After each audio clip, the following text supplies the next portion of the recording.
This podcast is made possible in part by ProHealth Physicians, along with the members of WSHU Public Radio. If you want to support what you hear, you can donate at WSHU.org. What I am finding in classrooms is I'm hearing a lot of discussion from young people about just not feeling well, not feeling content, not feeling like they're enough, and not feeling motivated to do the things that they need to do to succeed. Furahi Achebe knows children. She's a science teacher, a mother of 4, a grandmother of 8, and a foster mother of 2. And now she's an entrepreneur. Achebe has started a for-profit company called the Salubrious Schools Initiative. It addresses the anxiety and loneliness that many children feel today. Hi, I'm Randye Kaye, host of the podcast Good at Heart, where we have conversations with people who quietly make the world better. I spoke with Furahi Achebe about her initiative. Here's how she describes the work they do. Our mission is to promote warmth, wonder, and well-being in schools across the country. And the way that we do that is by sharing a micro broadcast that loops every 2 or so minutes, showing beautiful imagery and reminding us to connect, and also reminding us to consider our self isolating behaviors. And also, we have all sorts of seasonal social emotional learning in there for students. I love it. So obviously, we're here to talk about that initiative and that mission. Can I ask you how many schools have initiated this looping video? We are just getting started on this initiative. In previous years, we focused on the business aspects of our company, which is creating the same kinds of beneficial signage for schools. And then I decided at the end of last year that I want to distribute this to any person with a screen. So, why you? Why did you decide to do this? What's your story? Wow. So, what's my story? I'm a person who has spent their lives loving science, loving social science, and loving media. Before I entered in this field, I was a medicinal chemist for 19 years. And after that, I worked 4 years as a chemist in the mining industry. I decided that I wanted to teach because I was spending almost all of my free time volunteering with students to promote science literacy. But then I realized that before our students can learn and before they can learn rigorous things, they need to be well. Right, They mentally can't well. learn well unless they are well. And I was noticing that so often when students had projects that they could do in school, like senior capstone projects, oftentimes they focused on themselves and their mental health journey. Even my 10th graders, when I asked them what subject they want to cover for their documentary, they wanted to cover mental health. And Wow. so I realized that there is a profound problem. And I also believe there is a common root of this problem, and that is loneliness. Many Americans are facing loneliness, but young people are facing it more heavily than other age groups. So, why do you think that as a teacher and as a mom and as a grandma, you're certainly noticing all these things? And, like me, you've seen many generations of young people pass through your life. Why do you think this loneliness is so much more prevalent now? I believe that loneliness is so much more prevalent now because we have lost some of the social interactions that we had. Mm, There used to be many more organizations that children participated in. There were church groups and there were recreation centers and there were all kinds of second spaces where people went and interacted. The brownies, the Girl Scouts, the right. this, the that. And what we're seeing is the diminishing of those programs. Maybe they're underfunded. People are definitely less interested. And so the opportunities to interact in informal ways are just going away. Okay. So, And yeah, go ahead. so, and with that said, a lot of us including grown-ups, do things that inhibit conversations. For instance, we wear headphones when we're in the presence of others. That really knocks down the probability that someone's going to speak to you because they feel like your ears are already occupied. We That. hold a phone in our hand and pretend that we're looking at it instead of just dealing with the social anxiety we feel upon sitting still when others are present. So instead of looking them in the eye, we're oftentimes looking down at our hands, the phone in our hands. Because of that happening over and over and over again, we are missing real opportunities to connect. Absolutely. So you saw this, and so you decided to create this mission. I have a question though. When you say, how did you call it? Significant signage? What's the term that you Then use? I would call it beneficial digital signage. So give me an example. What is a beneficial digital sign? What does it say? A beneficial digital sign would say, remember to reconnect with others today. Gotcha. Very simple messaging. Because I think a lot of us walk around knowing the truth. Right. We just need to be prodded. I don't want people to think that you just go out randomly talking to strangers. A school setting is a place where there are numerous trustworthy individuals that students can be instructed on how to interact with those folks in a safe and appropriate way.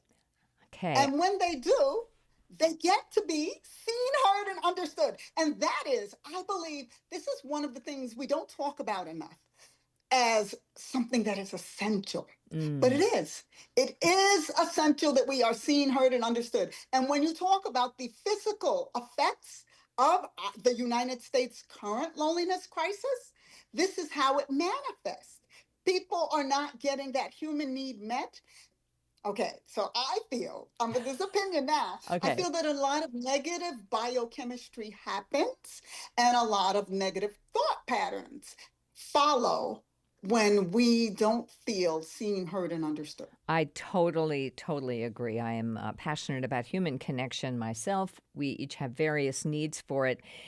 I'm assuming since you're launching this on a larger scale that you've tested it out in schools. Absolutely. Right. So I would like to know what the results have been. And also, there's a huge percentage of schools across the nation now and locally. Here in Connecticut, it's not a statewide initiative, but it's left up to the local school boards to have cell phone policies and have them be screen free. Students don't have their phones. In some schools, they're talking about not giving them iPads so soon. So there is sort of a backlash happening. Do you feel that schools limiting the amount of usage of screens is helpful? And what are the results that you have found when you tested this in beta? Okay, so I am in charge of doing the digital signage at my school in New Haven. What I have found is there's an amazing power of a question. Something about a question makes people feel like they need to answer. So I have seen people just like look at each other and ask each other the question that happens to be at the screen in the moment. Wow. Somehow it just happens naturally. And so that is why the centerpiece of all of the podcast is today's conversation question. Love it. Give me an Because example. what is your most memorable moment of summer? Okay. Love that. Or what would you like to do better this year? Who is the person you can always count on? What brings you joy? In fact, I have been distributing those questions, and anyone can feel free to write me, and I'll give my email address to the public, Furahi Achebe at gmail.com, and I will send you a whole set of questions to ask in case you are not interested in utilizing our broadcasts. But our broadcasts have each of them every single day. There is a today's conversation question. So even the most shyest, the person with the greatest social anxiety, or the person who needs to think and rethink their answers several times can be prepared if someone should approach them and ask them today's conversation question. When Okay. I do this in my classroom, people, the ones that aren't shy, are delighted to raise their hand and give the answer and share their opinion with everyone in the most boisterous way. The others are happy to write it in their bell work. So when they enter the classroom while I'm taking attendance and getting myself together, there's always bell work.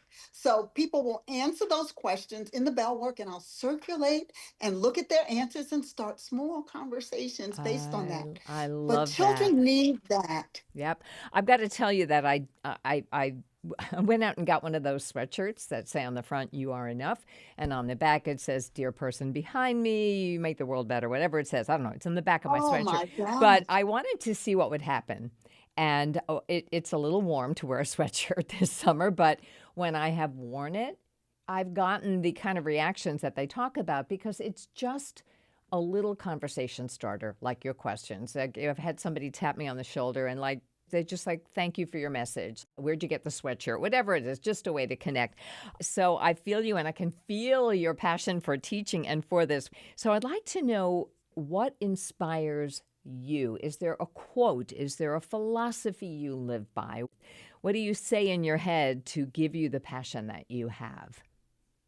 I believe that many of the things that ail us, many of the problems and challenges that ail us, can be solved by people coming together to act in small ways.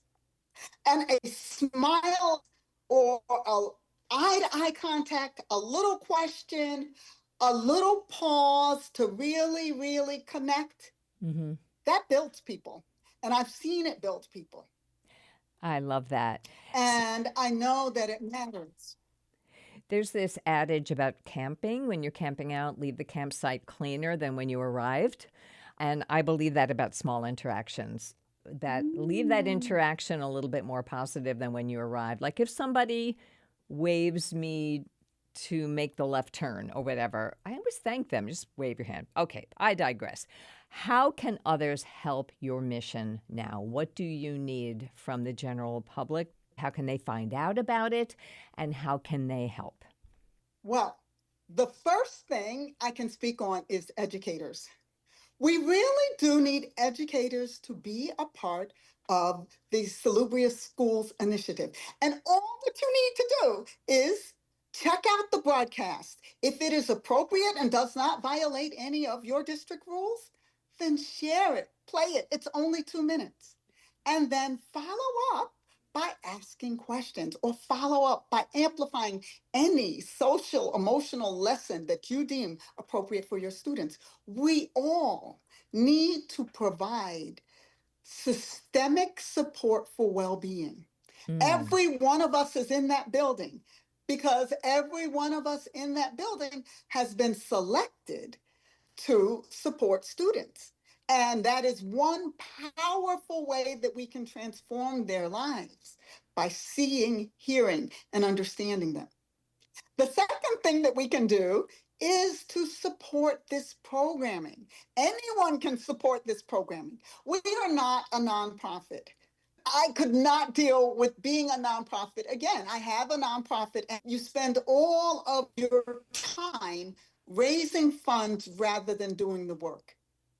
So I got out there and I invested my own money and made this happen because I don't have time to look for people to start my initiative. does this cost a school money to subscribe to this? It is absolutely free, and we encourage schools to utilize any of our three websites to promote well being in their school. The morning one is called the Homeroom Channel, and it's at thehomeroomchannel.org. The one that runs all day with well-being information is thrivescreens.org. And the website that supports urban students is called citylife.thrivescreens.org. And so any of those can help your students. You can get access to all three of them by going to sign up at schoolclimatesigns.com/free free dash channels. Love it. Love it. So Love it. over there is a link to all three of the channels. Now, in terms of financial support, individuals, companies, anyone can support a day, or they can support our belonging thread, or our connection thread, or our wonder thread that has amazing science facts chosen by me in them. Or you can be a general supporter. When you support us, the work that you support will appear on all three channels, and it will be free to students and free to Okay. schools. So to support our programs, please go to schoolsclimatesigns.com/salubrious schools support. Wonderful. Thank you. And of course, all of those websites are also in the show notes, so check that out. One final question, and that is I ask everybody, why do you think we're here on Earth? I believe that we are here on earth to enjoy our lives without harming others and to help others enjoy their life. Oh, that was succinct. I love that. Okay. Thank you so much. Thank you so much. I appreciate it. My pleasure. All right. Take Take care. care. Bye. If you know someone who you think would be a good guest for the podcast, there's a form you can fill out on our website. You'll find it at WSHU.org.